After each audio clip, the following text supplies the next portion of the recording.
বলছিলাম পাকিস্তানের কোনো জাহাজ ৫৫ বছর পরে বঙ্গোপসাগরে আসছে, এতে উদ্বিগ্ন ভারত। এবং বলা হচ্ছে যে এখানে বাংলাদেশের মদদ রয়েছে, চীনের মদদ রয়েছে। ভারতীয় গণমাধ্যম এই সময়ে এই চিত্রটা উঠে এসেছে, তাদের প্রতিবেদনটা দেখে নিন।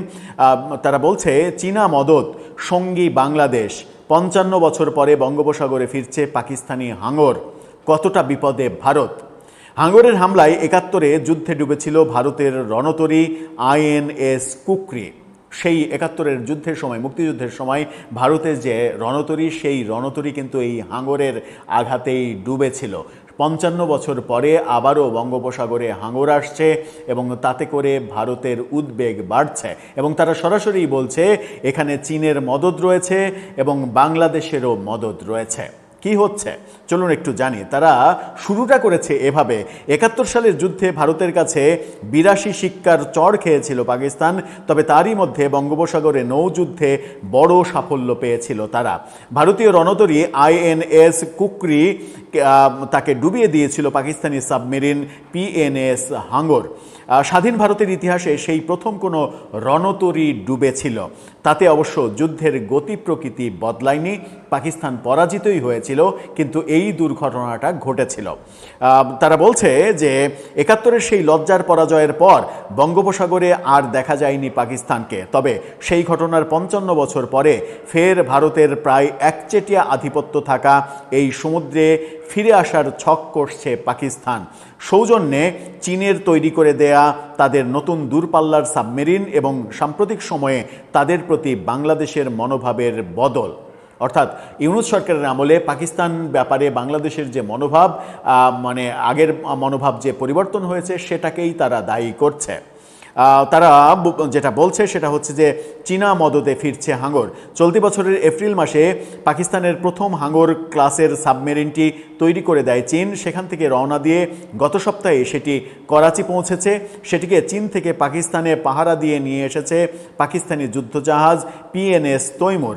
আসার পথে জুনের প্রথম সপ্তাহে শ্রীলঙ্কার কলম্বো বন্দরে নোঙর করেছিল PNS তৈমুর। ৭ জুন কলম্বোর সংবাদ মাধ্যম দ্য মর্নিংয়ের প্রতিবেদনে বলা হয়েছিল সেই রণতরীতে বসেই পাকিস্তানি ফ্লোটিরার কমান্ডার কমোডোর ওমর ফারুক জানিয়েছেন, নতুন এই হাঙ্গর ক্লাস সাবমেরিনটি যুক্ত হওয়ার ফলে এখন থেকে বঙ্গোপসাগরেও স্থায়ীভাবে থাকতে পারবে তারা। সাউথ এশিয়ান ডিফেন্স স্ট্র্যাটেজির বিশেষজ্ঞদের মতে হাঙ্গর নামের সঙ্গে ৭১-এর যুদ্ধের সময়ের যে রক্তাক্ত ইতিহাস জড়িত রয়েছে, ভারত সহ শত্রুদের তা স্মরণ করিয়ে দিতেই পাকিস্তান তাদের এই নতুন আধুনিক সাবমেরিন সিরিজের নাম রেখেছে হাঙ্গর ক্লাস। এই সিরিজের মোট ৮টি সাবমেরিন তৈরি করে দেবে চীন। এর প্রথমটি হাতে আসতেই বঙ্গোপসাগরে ফিরে আসার ইঙ্গিত দিল ইসলামাবাদ। সেখানে তারা বলছে যে বাংলাদেশ একটা ফ্যাক্টর। কিভাবে ফ্যাক্টর? ১৯৭১ সালে যুদ্ধে পাকিস্তান ভেঙে ২ টুকরা হয়ে গিয়েছিল, জন্ম হয়েছিল বাংলাদেশের। এরপর থেকে পাকিস্তানি নৌবহরের কর্মকাণ্ড মূলত আরব সাগরেই সীমাবদ্ধ ছিল। ২০২৪ সালে বাংলাদেশে শেখ হাসিনা সরকার পতনের পরে ইউনূসের অন্তর্বর্তী সরকার ও বর্তমান সরকারের আমলে অবিশ্বাস্য গতিতে ইসলামাবাদের সঙ্গে ঢাকার সম্পর্ক উন্নত হয়েছে। দ্য ডিপ্লোম্যাট ম্যাগাজিনের অর্থনৈতিক সমীক্ষা বলছে, দুই দেশের মধ্যে দ্বিপাক্ষিক বাণিজ্য এক ধাক্কায় ২০ থেকে ২৭% বৃদ্ধি পেয়েছে। মানে এক বছর, মানে কয়েক মাসের মধ্যে এই ২০ থেকে ২৭% বৃদ্ধি পেয়েছিল। তবে ভারতের জন্য আরও উদ্বেগের বিষয় দুই দেশের সামরিক বোঝাপড়া। ২০২৫-এর নভেম্বরে পাকিস্তানি যুদ্ধজাহাজ PNS সাইফ নোঙর করেছিল চট্টগ্রাম বন্দরে, যেটা আপনাদেরকে বলেছি শুরুতে। ১৯৭১ সালের পর এই প্রথম পাকিস্তানের কোনো রণতরীকে দেখা গিয়েছিল বঙ্গোপসাগরের জলে। বাংলাদেশ ও পাকিস্তানের মধ্যে একটি পারস্পরিক প্রতিরক্ষা চুক্তি নিয়েও আলোচনা চলছে। এই চুক্তি প্রস্তাবের মধ্যে রয়েছে সামরিক সহযোগিতা, গোয়েন্দা তথ্য আদান প্রদান ও নিয়মিত যৌথ সামরিক মহড়া বা অনুশীলনের মতো বিষয়। ভারতীয় প্রতিরক্ষা বিশেষজ্ঞদের একাংশের আশঙ্কা, এই চুক্তির সুযোগ নিয়ে বঙ্গোপসাগরে মোতায়েন করা হতে পারে পাকিস্তানি সাবমেরিন। বিশাখাপত্তমে ভারতের ইস্টার্ন নাভাল কমান্ড বঙ্গোপসাগরে পাকিস্তানি সাবমেরিন মানে ঠিক তার নাকের ডগায় নজরদারি চালাতে পারবে ইউনূসে ইসলামাবাদ। কতটা বিপদে ভারত এই প্রসঙ্গে যেটা পত্রিকা বলছে, আন্তর্জাতিক আইন অনুযায়ী উপকূল থেকে 200 নটিক্যাল মাইলের পর থেকে শুরু হয় আন্তর্জাতিক জলসীমা। সেখানে যে কোনো দেশের যুদ্ধজাহাজ চলাচল করতে পারে, কারো আপত্তি জানানোর উপায় নেই। বঙ্গোপসাগরের পূর্ব পশ্চিমের গড় প্রস্থ প্রায় 540 থেকে 700 নটিক্যাল মাইল। ফলে পাকিস্তানকে আইনিভাবে আটকানো কঠিন।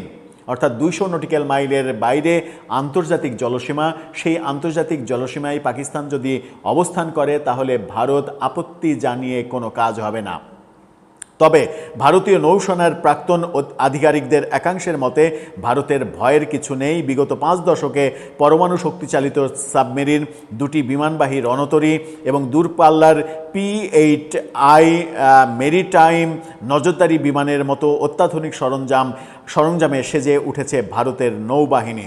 সেই কারণে ভারত নিশ্চিত থাকতে পারে পাকিস্তান কোনো ক্ষতি করবে না। কিন্তু সেটা ভারতের ব্যাপার, ভারতের ক্ষতি হবে কি হবে না সেটা ভারতের ব্যাপার। কিন্তু সবথেকে বড় উদ্বেগের ব্যাপার হচ্ছে ভারত মনে করছে যে পাকিস্তান যে নতুন হাঙরকে বঙ্গোপসাগরে আনতে চাইছে, এটাতে চীনের সরাসরি হস্তক্ষেপ রয়েছে এবং বাংলাদেশের সহযোগিতা রয়েছে।